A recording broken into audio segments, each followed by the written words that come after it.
All right, thank you very much, Anthony. It's good to be here. Thanks for inviting me to this um, your session today.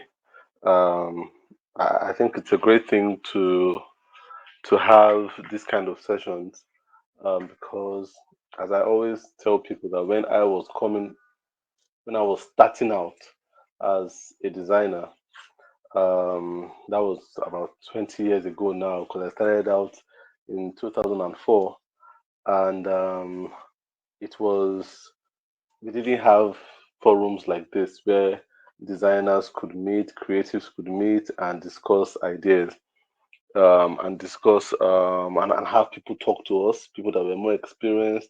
It never happened, so we had to find out things by trial and error, which is not a very good way to find out things. A lot of time is wasted, a lot of emotions are hurt, a lot of monies and resources can be wasted in that if you do things try and error. And for me, starting out that early, there was a lot of try and error, so there were a lot of mistakes that I made in the early part of my career. And but the truth of the matter is that those mistakes have helped me to be able to um, advise designers now and talk to them and guide and direct people. So for those who don't know me, my name is Tola Alabi. You can call me TA. I am a designer, I'm a creative, and I'm a teacher. I mentor young creatives about design, business, life, relationships, and I have a podcast called Pro Masterclass where I share my thoughts on life as it regards your work, your relationship, your spirituality, and just generally my thoughts on issues. So for any of you who haven't listened to my podcast, it's called Pro Masterclass on Spotify. If you just type out Tola Labi, I think you'd come up with my podcast. So thank you very much once again, Anthony, for giving the opportunity to talk with your audience. And I like the theme of um, your program, which is we are talking about starting out, how to start, and it's very important because how you start is very important. It's the foundation of whatever career we have. Is how you start. How you start a lot of time determines how far you get. And you gave me this topic to talk on, which is managing criticism as a designer. Criticism as a designer, how to manage it. And I think it's a great topic. I don't think I've ever spoken on this on any webinar or seminar before. So I found it pretty interesting, and I think it's important for you guys to know about criticism and how to manage it. Um, I think first of all, we must be able to draw a distinction between this thing called criticism and critiques. There's a big difference. They sound the same, but there's a difference. There's a difference between what we call criticism and critiques. So I realized that knowing the difference is like knowing the difference between night and day, because one is actually very important to your growth as a designer, as a creative, as a professional, and one is very detrimental to whether you are going to continue as a designer or whether you are going to give up altogether. These two words, criticism and critiques, a lot of times we confuse them, and I'm going to try my best right now to explain the difference. Criticism is what people do. It's an act of tearing down something. It's an act of looking for the negative and dwelling on the negative and pointing out the negative. That's what criticism is. When you look at something and you look at everything bad about it and you ridicule everything bad about it, you point out, you shame it, and you end there. That is a criticism. You understand? And critical people criticize. You understand? So the person that gets involved in criticism is called a critical person. So when they look at something, it is the bad things they see, and that is what they dwell on. Now, a critique, on the other hand, when something is being critiqued, is when you look at something and you look at it objectively. You look at the good, look at the shortcomings, look at the bad, and you are able to praise the good and try to correct the bad. That is called a critique. So you look at something holistically and you look at the good side of it. And then you look deeply and see if there's a bad side to it or a faulty side to it. And then you are able to praise the good and you are able to advise and guide on how to improve on those things that are not well thought out. That's called a critique. A person that critiques is called a critic. A person that criticizes is called a critical person. Do you understand? So it's very important for us to know the difference between these two words. Because when you know the difference between these two words, you will know what to avoid and what to embrace. Because the truth of the matter, with the topic how to manage criticism as a designer, why I would correct that topic is because it can destroy your career, it can destroy your esteem, it can destroy your motivation to work. You must avoid critical people. You don't manage them. The way to manage critical people is to avoid them because criticism is a very weighty thing that eats on your mind and have, can have, um, affect the way you view yourself, your self worth, and your self esteem. And I tell people, one of the biggest assets you have as a human being is your self esteem. If anything or anyone is trampling on your self esteem, you want to do away with them. Your self esteem is your biggest asset. So I tell people when they come to me for advice and they talk about their work and say, my boss is trampling on my self esteem. I'm in a relationship, it's affecting my self esteem. Look, I tell them, you better move away from that place because your self esteem is the core of who you are. So when somebody is critical around you, you want to avoid that critical person, that critical energy. You don't want it. You don't that there's no other way of managing it. You don't manage it. You avoid it. You counsel it. However, when it comes to critiques, you're meant to embrace it. Critiques can help us grow as designers, as creatives. When you have somebody critiquing your work, it's actually essential. It's not even optional. You understand? A critique for anybody in the creative industry or outside the creative industry is very important. You know, I studied architecture in school for my undergraduate in Obafemi Awolowo University, and we used to have something called jury. So whenever they gave us a project to design something, we'll design. You can give us 1 month, 2 months, a couple of weeks, and then after that, we have something called a jury, where you paste your work, and your lecturers and your colleagues will gather around your work and begin to look at your work and ask you questions. Those were critics. They'll look at it and say, why is your door this way? Why is the size of your window this way? Why did you use this kind of roof? Are you sure this roof can work? You see, it was very important that we were critiqued. My wife is a medical doctor. She always talks about when she was in medical school too, and then they will go for their ward rounds in the hospital in which they are doing their housemanship or whatever it is, and the doctor will ask them questions about a patient and stuff and critique what their analysis of that patient is. It's very important. Everybody does it. It's very important. There's no way you can grow in a career if you do not have a critique. You understand? Critiquing is very important. It's highly important. It's necessary for you to critique. Now, the truth of it is that there are two phases to critique. Two phases, which is important that we all have. And for those people, you see, I have a design academy where I teach logo design. It's called PMA, and I take different cohorts on. But my first class, I always tell them what I want you to leave with at the end of this class or at the end of this training is an ability to self-critique.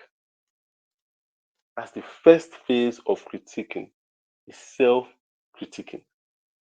You must be able to self-critique. And that's one thing I realized that a lot of designers don't know how to do. You don't have the ability to look at your work and tell yourself, I've done a good work. To say, Abiodun, I've done a good work. Or IB, I've done a good work. Or Anthony say, I've done a good work. For you to look at yourself and say, I have done a good work. Very important. Self-critiquing, very important. Probably the biggest foundation of it all is your ability to self-critique, to look at your work and say it's good. A lot of designers don't have that. We've not been taught an ability to look at the work and be honest with yourself and say, I didn't try. I tried here, but I didn't try here. A lot of designers don't know how to self-critique. And if you can't self-critique, what will happen is that people will manipulate you and take advantage of you. If you cannot self-critique, you see, people will look at what you have and they'll realize that you don't know whether it's good or not. And they'll tell you, some people will tell you, it's not that good, sure, I'll manage it, but I'm not that good. And you believe it. And because they've said that, you have a problem charging for it. So you feel like they're doing you a favor and then they'll pay you anything. You understand? So there are some people that from doing business, I realize some people are very highly manipulative. When they see your work, first of all, they like it in private. They say, man, this work is good. But if you tell him, the guy won't charge, you want to charge us too much. Oh. So though they say, I've seen your portfolio, you're trying, but we can help you to get some experience. Let's just help you. We just want to help you to get some experience, so that your hand can be strong in design. And then because you yourself don't know how good you are, you just say, okay, let them help me.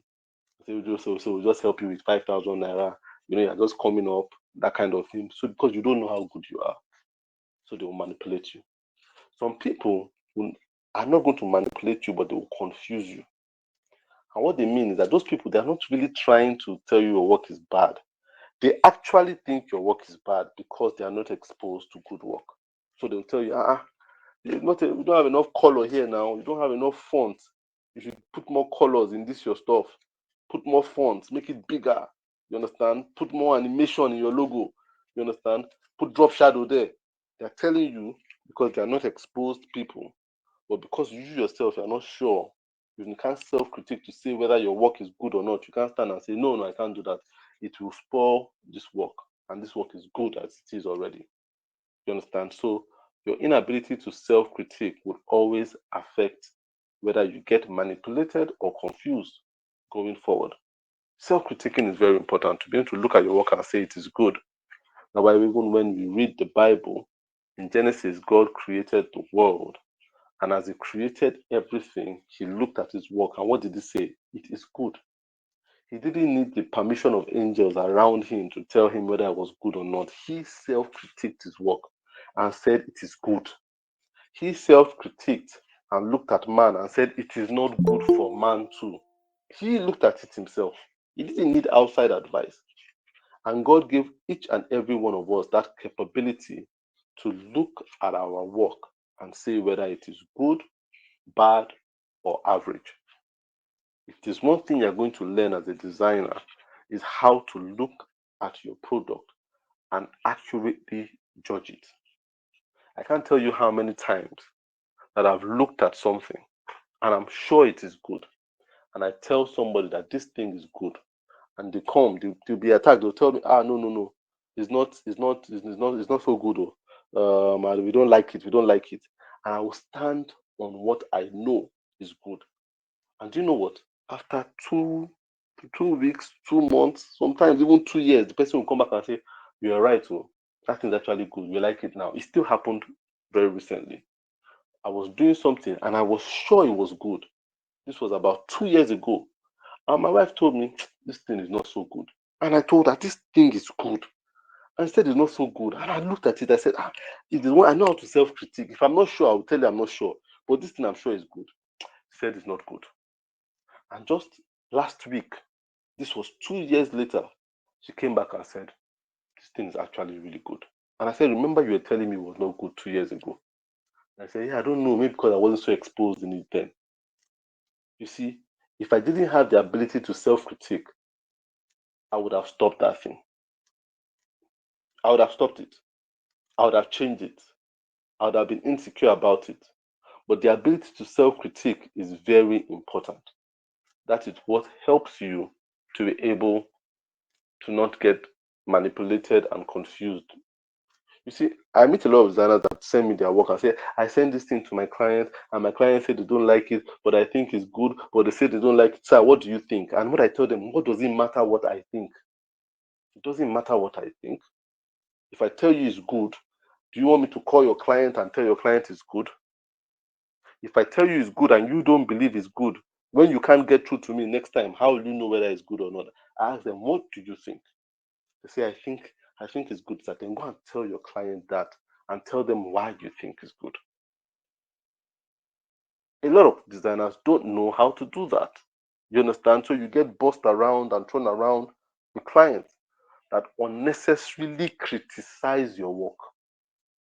But because you have been able to self-critique, you wouldn't get swayed very easily. So that's the first phase of critiquing. It is self-critique. Very self-critiquing, very important that you learn how to self-critique. And you can only learn how to self-critique if you know the principles of the work you are doing. So a lot of people in the design industry have a problem self-critiquing because their design education is faulty. And that's why it's good to have formal design education. No matter how naturally skilled you are, having a formal education allows you to articulate the principles. What education does, it helps you to know the why to the what. Sometimes talent just makes you know the what. I know how to draw. So it is a natural talent. I've been drawing since I was very small. But then when you have an education in art, your education will let you know why you are shading. What does shading do? Shading gives a feeling of depth to a drawing. On a good day, if you're not educated, you can't explain what shading is. Just say, and shading makes it fine. What does that mean? But when you want to talk articulately, because you're educated, when you say, why do you shade? You say, because shading gives a drawing, a flat drawing, a sense of depth. Do you understand?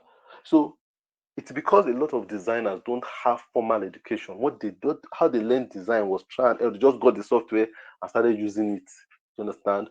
Or just went to, well, we're just trying out things and looking at people doing it and stuff like that. You don't have formal education. And it's very important for us to have formal education. Formal education doesn't mean go to university.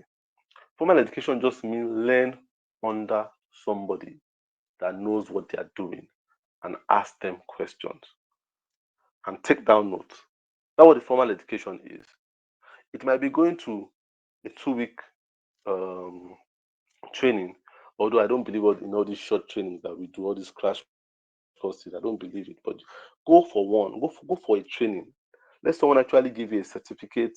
Let someone enroll in something. Don't just say I learned on YouTube.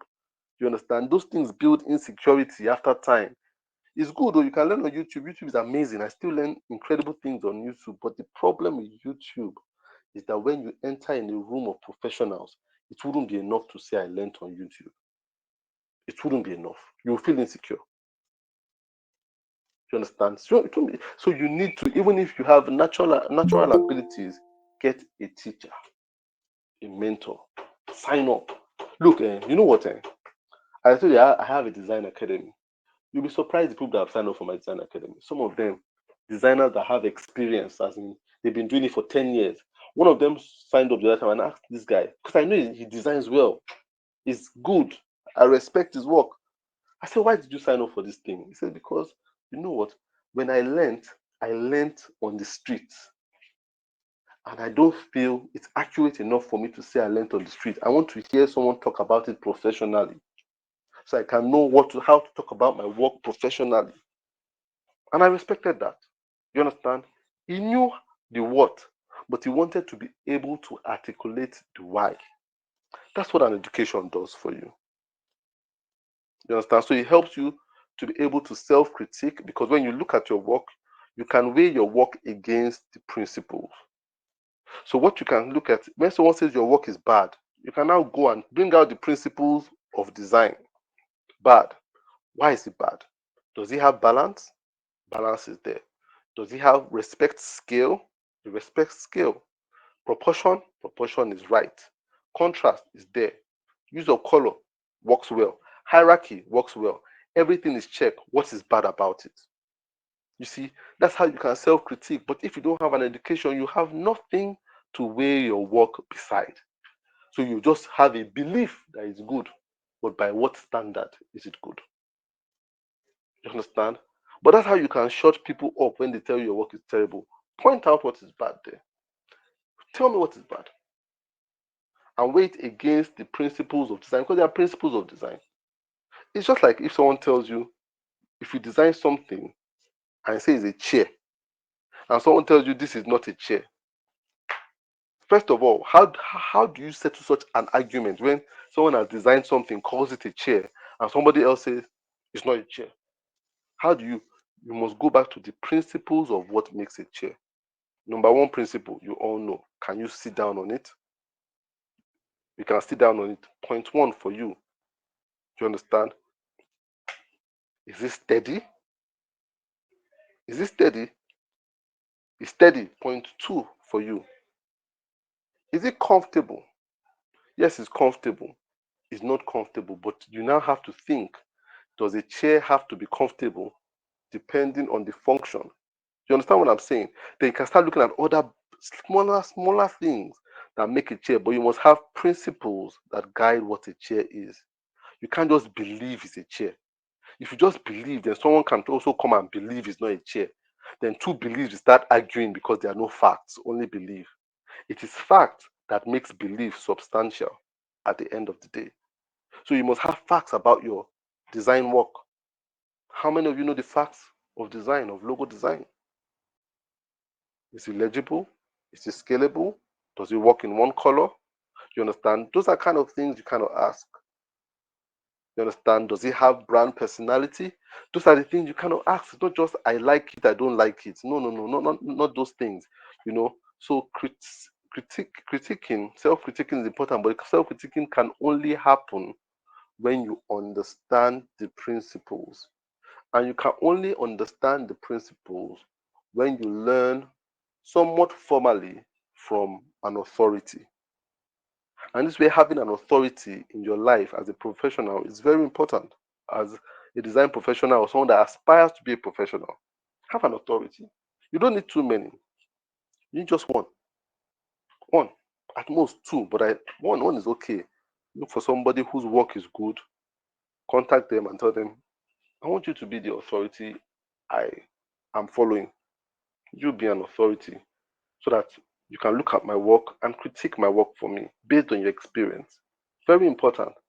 So there are two opinions that matter when your work is being critiqued. Number one opinion is your opinion of your own work, self-critiquing. But your self-critiquing is based on an education that you get from a bigger person or a more experienced person who has approved your work and say you are good enough to go to the market. That's where apprenticeship is very important. And because a lot of designers don't go through apprenticeship, they just teach themselves and approve themselves, and then they go to the streets. That's why they get battered. That's why they get cheated. You understand? Because in the end, you don't have any confidence. Because there is no master, no authority somewhere that has told you you are good enough to go to the streets. You see, when I studied in Canada, and when I went to school in Canada, I had this lecturer. His name is Dave Robinson. Now, he taught me Photoshop. He was the one that taught me how to use Photoshop. He taught me some other software like Macromedia Flash, but Photoshop was the main thing he taught the class. And he liked me a lot because my work was good. So when I decided to come back to Nigeria, you see, when I was in Canada, I used to work for clients. And whenever I get stuck, I would go to Dave. And Dave would tell me what to do. He would tell me, no, change this, this is too busy, reduce this, reduce that. And I would do that. And when I was coming back to Nigeria, I was scared. Not because of coming back to Nigeria, but I was scared because Dave was not coming back to Nigeria with me. How I remember then there was no like cell phone or anything. Everything was email and stuff. So I was like, ah man, how will I go to Dave's office to show him this work? How will I get? Because every time I did work, I would go to his office in the school and I would show him. So when I was coming back to Nigeria, I was like, ah, who will be looking at my work now? So I called Dave. So when I go back to Nigeria, every time I did a job, I'll email it to Dave and he'll look at it and say it's good enough. He'll look at it and say it's good enough. After the third time, when I got back to him, he sent me an email and said, Tola, you are good enough. You are good enough to work with anybody. You don't need my approval. You see, that was him telling me I was good enough. With him telling me that, my confidence just went up because it was my master in design that was telling me I'm good enough. So if my master in design has told me I'm good enough, who should I be? Who can I be scared of? You understand? Nobody to be scared of. So that's why it's important for you guys to have somebody that is an authority, because some clients will come and they will intimidate you. It is when you now believe you know who your master is. I say, who are you compared to the person I'm coming from? If that person feels I'm good enough, you cannot tell me I'm not good enough. That's when criticism will not work on you, because your master has critiqued you and he has counted you worthy. So it's very important that you are able to self-critique, have an education, and have a mentor or a master that can look at you and tell you are ready to work. That's how to start. That's how to start out in design, in this industry called design. But a lot of designers have a they battle with a lot of things when it comes to their self-esteem and putting themselves in a position where they are always being criticized. Now, one of the things that they battle with that puts them in that position of being criticized is, as I said, they don't know how to self-critique. I think number two, and most importantly, is the fact that when instead of showing their work to an expert, a mentor, what I realize happens nowadays in these days of WhatsApp group and Telegram groups, what people do right now is that they show their work to a Telegram group. Telegram group. And that Telegram group, they said, please, I'm working on this project. Can you guys help me choose between A and B? And some people, 20 people will say A, 25 people will say B. You understand? I'm like, that's a terrible thing. I don't know why designers do that thing, but it's very, very unethical, unprofessional, and a very insecure thing for a designer to do. To go to a mass audience to ask them to approve your work. You are putting yourself in the line of criticism by doing that. Going to a mass audience. Some people even they are so bad that they go to like 5 WhatsApp groups sharing one work and asking them, please guys, can you help me choose? Can you help me look at this work? Your feedback is welcome. Why is their feedback welcome?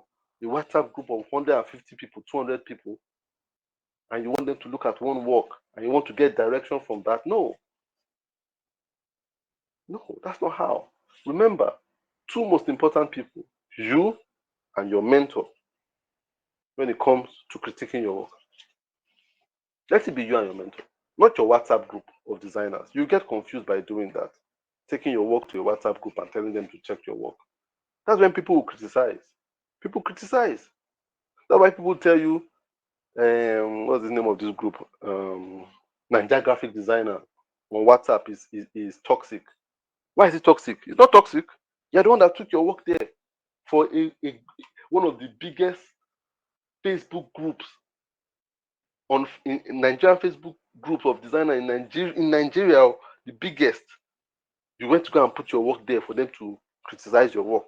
How can you get any constructive feedback from a group that has thousands of people? Why would you put your work there? Do you understand why?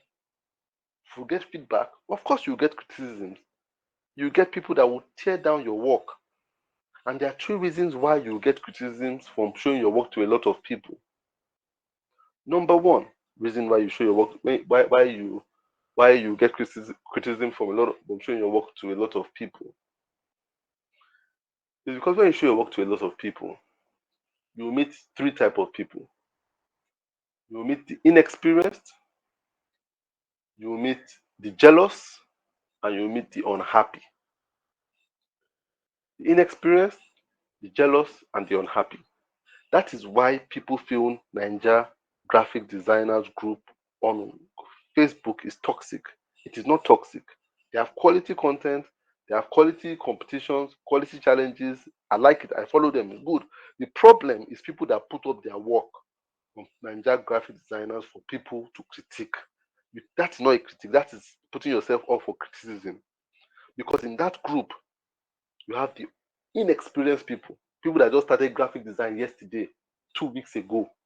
They are also there typing their opinion on your work. Why? You've been designing for 2, 3, 4, 5 years. Someone that started designing last week is also telling you, I don't think this your font is okay. He will join them in writing that. Inexperienced. Some of them have never designed anything in their life before. Some of them are living in a corner of a village. They've not seen a good logo before in their life, but they will comment. You understand? They will comment on your work, on that their phone. They will comment. The inexperienced. That's why you should never show your work to a mass audience of people. The second people you will meet are the jealous. There are some people, and this is the reality. Some people will criticize you not because your work is bad, but actually because your work is good, but you are moving ahead of them. So you started doing design together, but they realize that you are getting better than them. You tell them, what do you think about this thing? Their heart is like, IB that I started this work with. In fact, I started 1 week before him. He was the one telling me I'm the one that gave him Photoshop to install on his system. And look at what he's doing now. And he has the guts to come and ask me whether the work is good. I can't tell him the work is good. I tell him, it's okay, Jerry, not that good. Those people are there on those massive groups that you show your work to. They are jealous of your work. It's jealousy, envy. They will never tell you anything good about your work until they catch up with you. They want you guys to move on the same pace. So if they can slow you down by discouraging you, they will discourage you. The envious, they are there. They don't write it on their forehead, but they are there. They are right there, criticizing your work too. It is not that your work is bad, but you are just moving too fast for them. The third category of people are the unhappy. These people, they are not inexperienced, they are not particularly jealous, they are just sadistic. They don't know how to see the sun if the sun is right in front of them. All they see is darkness. All they think is how things are not good. They can't help themselves. Not like if they don't like you. That's the way they see the world. Everybody is ugly. Everything is bad. Nothing is good. So when you show your work, that's what they will see. Ugly, bad, not good.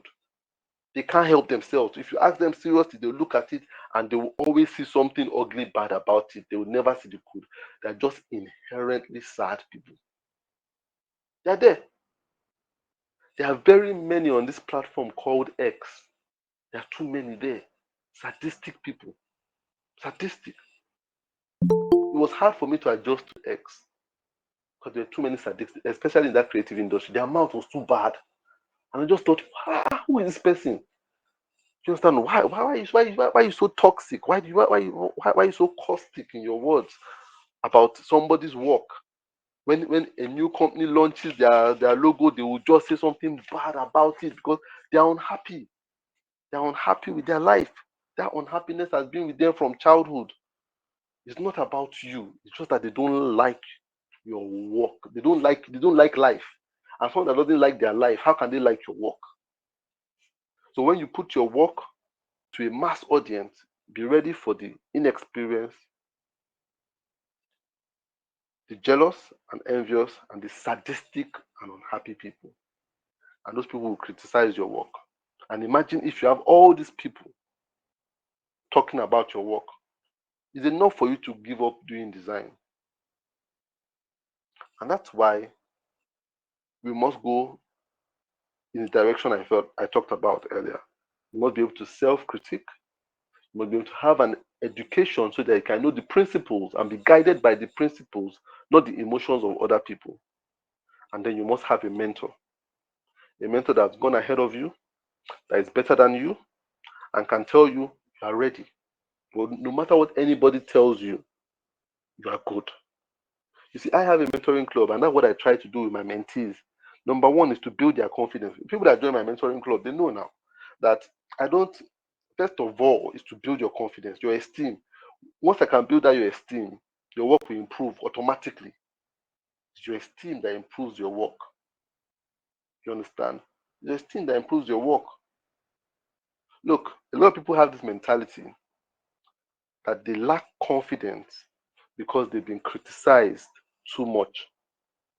So they tell you they lack confidence because people have criticized them too much. But it's not true. People criticize them too much because they lack confidence. So I'll say that again. A lot of people think they lack confidence because they've been criticized too much. But in reality, they are criticized too much because they lack confidence. So when you lack confidence, you are a punching bag for people. People will take out their emotions on you. That's when the unhappy will take out their emotions on you. You understand? The unhappy will take out their emotions on you. The jealous will take out their emotions on you, and the inexperienced will take out their emotions on you. But when you have confidence, there are some things that you wouldn't stand for. You will know, number one, that you know the principles enough to self-critique your work and to say whether your work is good enough. You will know, number two, that you have a, a mentor that has looked at your work and tells you you are good enough. And based on your respect for your mentor, that guides you and that gives you the confidence to go ahead. So, in summary, what I want to say tonight is criticism is not something that should be managed, it's something that should be avoided. And you can avoid it, number one, by not taking validation from too many people. Not from a WhatsApp group, not from a Telegram group, not from people that follow you on your social media page. Those people can lie to you. You can lie. You understand? That's not where you get your validation from. Your validation should come. Your validation should come from your awareness of yourself. So let your awareness of yourself always guide you to what you should be doing and how you should be doing it. All right, so I don't know if anybody has any questions. I think we have just about 15 minutes more for this. But thank you very much for giving the opportunity to talk on this subject matter. I thank you for the opportunity to answer me. I think I can take a few questions before Google Meet throws us out. Okay, sir. Sorry, I actually have a personal question I want to ask. So, you mentioned something. You have already said a lot actually, and I've started thinking about my life actually as a designer. And my question is, how how did you get to know, like, okay, how did you get to be convinced that, okay, I want to be a designer. This is what I want to do. I'm going to give myself fully to it. I just want to know how are you sure that you really really wanted to do this and you stick to it till now? Because I've seen that it's been so many years and you're still consistent in it. So, like, how were you able to make that decision? Like, how were you able to come to the conclusion that yes, I love what I'm doing. This is what I want to do. Yes, sir. That's my question, sir. All right, so how did I know I wanted to do design? How did I know this is the path I want to go down?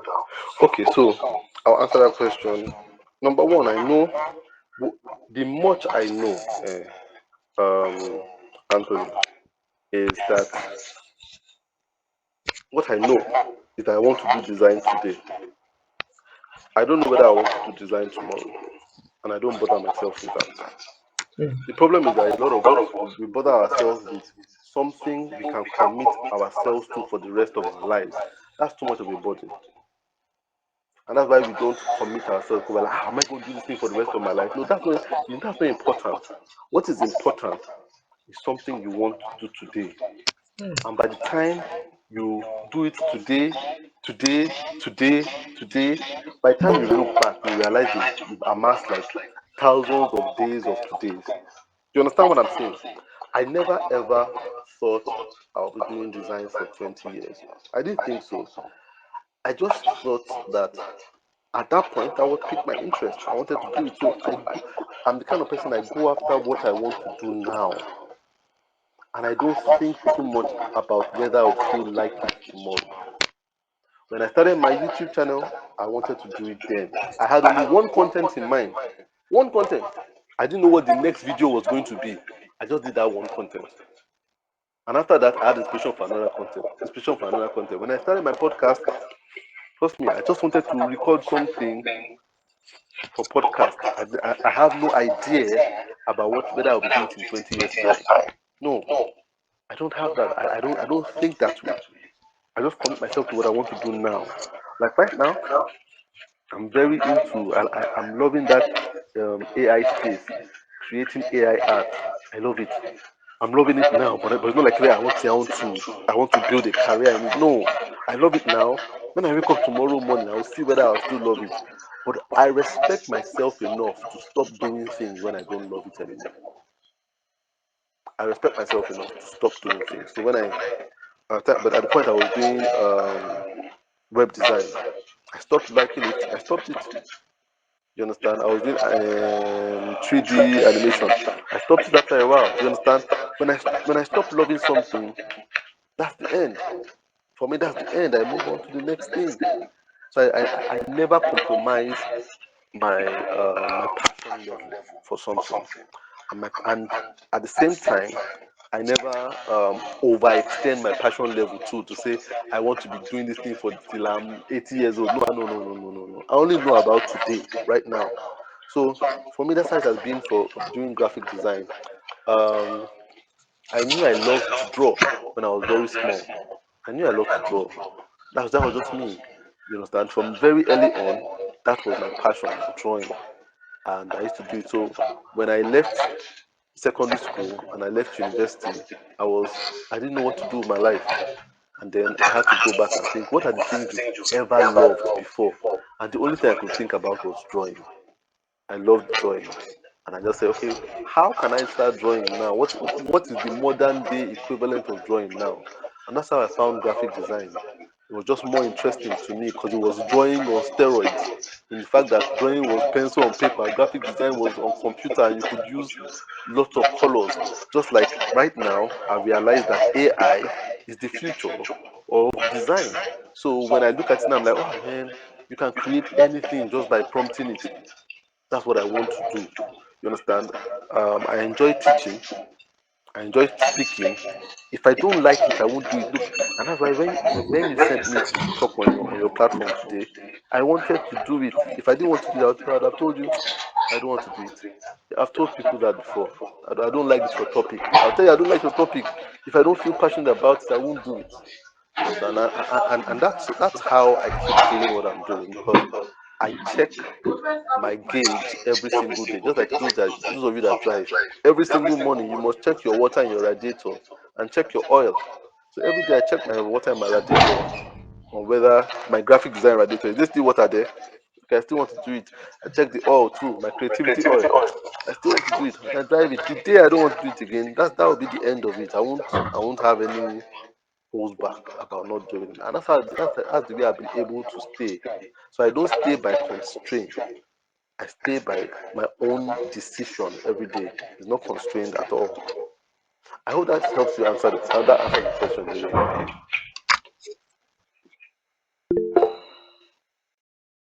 Yes, sir, it does. Thank you very much, sir. Thank you. Hello, sir.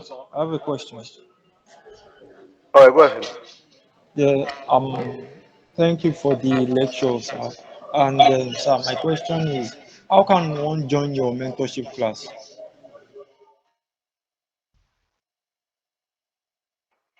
Okay, my mentorship club is a club actually. It's a paid mentorship club. So if you're interested in joining, I think Anthony has my number. You can share it in the in the chat section for those that, and you can message me on WhatsApp. Maybe message me on WhatsApp. I'll let you know what it takes to join.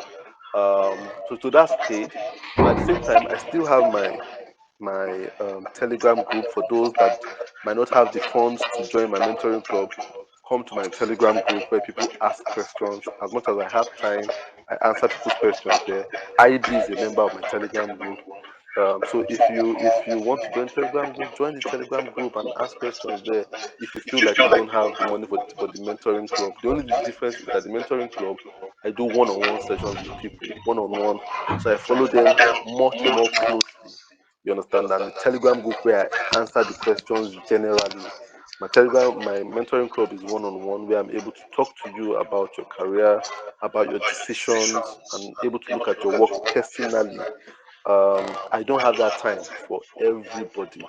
You understand? So when some people have sent me their work and their work has since last year, I've not looked at it.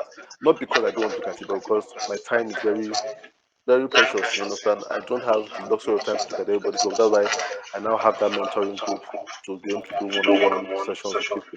So if you're interested, let me see if I can add my.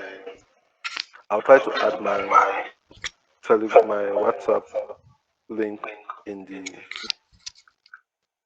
the chat session right now. You can chat me up afterwards, and I'll let you know how you can be part of it.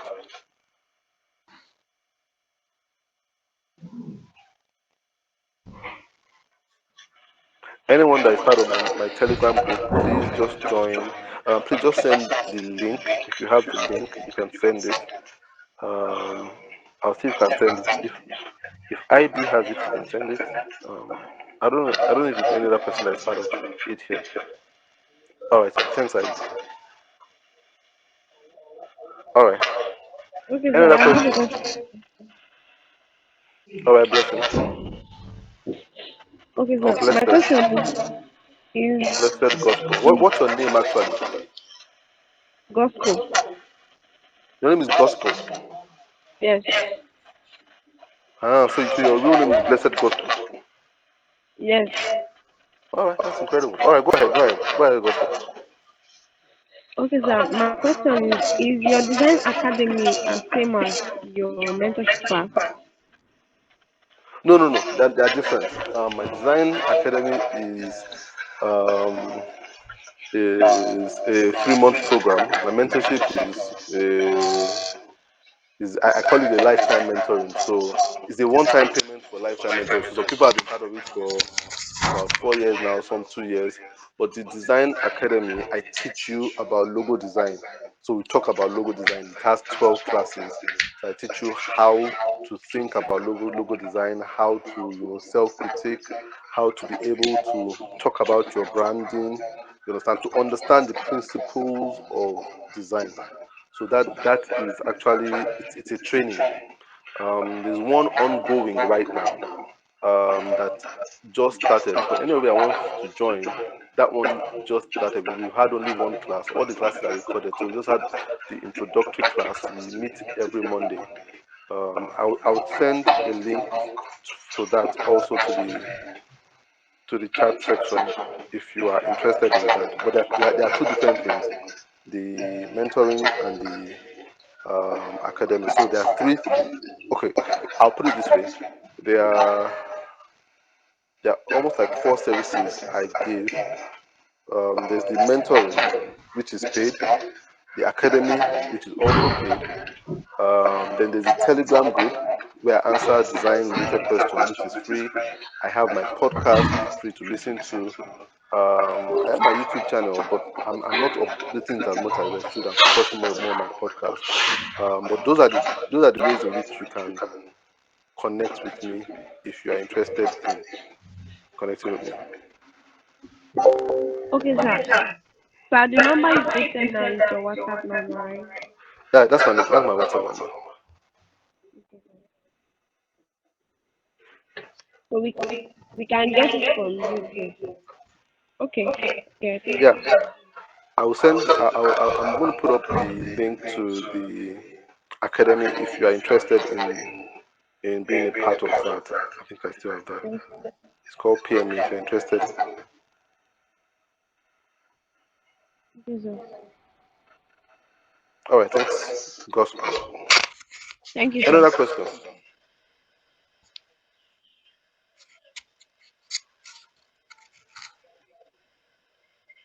Does anybody have any other question? I'm just trying to look for my Spotify page to send my podcast for those that want to listen. I advise a lot of creatives to listen to podcasts too, because I think you get a lot of clarity from that. So I'm not going to try to share that with you guys right now.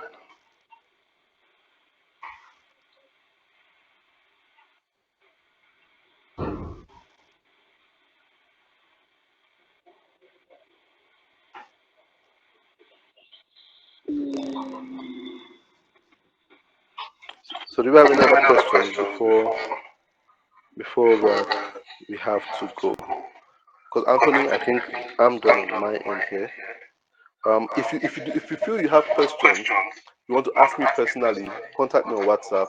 If you want to ask questions on the Telegram group, I advise you guys to even join the Telegram group, because then you can go through all the past interactions we've had. People have asked very incredible questions on that, and I tell people join the Telegram group just to listen to all the audios, and you get a lot of value from. If you are a designer, it will really help you as a designer. So because people ask really good questions there. This So one, if this you're one, interested in that, this one, the you issue. I want to can send them join the back. I'm borrowing Telegram this one group. from person. But if you have personal questions for me, whether on joining my mentoring club or about joining the design academy, you can contact me on WhatsApp. Um, I think that's the easiest way to reach me. All right, so guys, thank you very much for having me here tonight. It's been good talking to everyone. Um, Thanks, Blessed Gospel. Thanks, Mahmood. Thanks, ID. Good to see you here too. Um, Equate, thanks very much. And Joy, thank you. I can't see the other names, sorry. Well, thanks everyone for having me. Thank you very much, sir. It was really an insightful one. Thank you so much, sir. It was a privilege having you. Just want to say big thank you, sir. Thank you for your time. Thank you very much, sir. Thank you. Okay, so we're wrapping it up here tonight, and then tomorrow we start again by 8. I hope this was I hope this was worth it, yeah, because I know it was. So yeah, let's meet in